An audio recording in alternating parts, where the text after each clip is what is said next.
पालघर, पुणे, रायगड, नाशिकमध्ये पावसाचा red alert. मुंबईसह ठाणे, धुळे, अमरावती, अकोला, रत्नागिरीमध्ये ऑरेंज अलर्ट जारी, तर इतर जिल्ह्यांना येलो अलर्ट.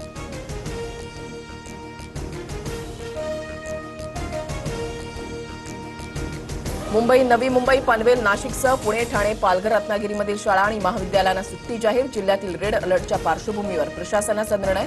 मुसळधार ते अतिमुसळधार पावसाचा इशारा. नाशिक जिल्ह्याला पावसाचा रेड अलर्ट जारी. परिसरात ढगफुटीची शक्यता. शाळा आणि महाविद्यालयांचा आठवडी बाजार आणि दिवसतानही बंद राहणार.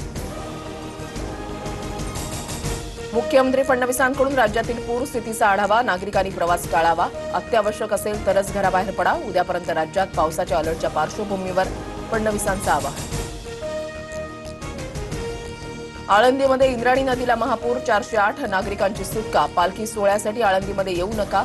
प्रशासनाचं आवाहन. सोहळ्यामध्ये केवळ मान्यवर आणि दिंडी प्रतिनिधींनाच प्रवेश मिळणार. 19 तासानंतर मुंबई पुणे कनेक्टिंग लिंक वाहतुकीसाठी अखेर खुला. मुख्य गेटवरच मोठी दरड कोसळल्याची घटना. दरड बाजूला काढल्यानंतर वाहतूक सुरू. इन्फ्रामॅन म्हणून घेता प्रकल्पाची काय अवस्था केली? कनेक्टिंग लिंकचं सेफ्टी ऑडिट झालं का? विरोधकांचा सरकारला सवाल. तर बोगद्यामध्ये कुठेही नुकसान नाही. समोरच्या भागामध्ये दरड कोसळली. फडणवीसांकडून स्पष्ट. सांगलीहून मुंबईला येताना मिसिंग लिंकवर दरड कोसळली. काही वेळ प्रवासी बोगद्यातच अडकले. आपत्कालीन बटण दाबताच मदतीसाठी टोईंग व्हॅन आली. प्रत्यक्षदर्शींनी सांगितला बोगद्यातील थरार.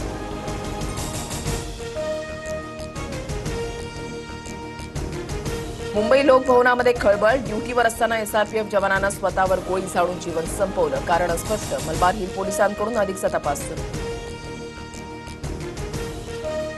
वसई, विरार आणि नालासोपाऱ्याला पुराचा वेढा. सलग चौथ्या दिवशी तुफान पावसामुळे रस्त्यांना तलावाचं सुरू.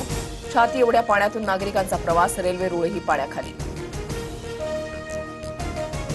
रायगडमध्ये मुसळधार पावसानंतर अंबा नदीला पूर. नागोठणे शहरामध्ये पाणी शिरलं. महाड शहरालाही सावित्री नदीचा वेढा.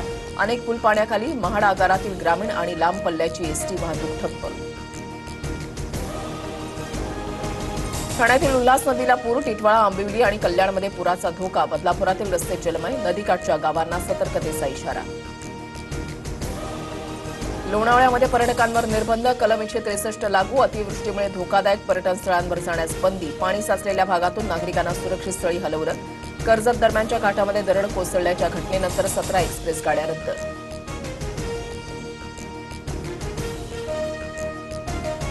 पुण्याच्या मावळमधील पाटण गावात घरावर दरड कोसळली. दुर्घटनेमध्ये 3घांचा मृत्यू तर 23 जणांना वाचवण्यात प्रशासनाला यश. अयोध्येतील राम मंदिर देणगी गैरव्यवहार आणि दानचोरी प्रकरण. ट्रस्टचे सरचिटणीस चंपत राय आणि अनिल मिश्रा यांचा राजीनामा मंजूर. ट्रस्टच्या बैठकीमध्ये दोघांनाही प्रवेश नाकारला.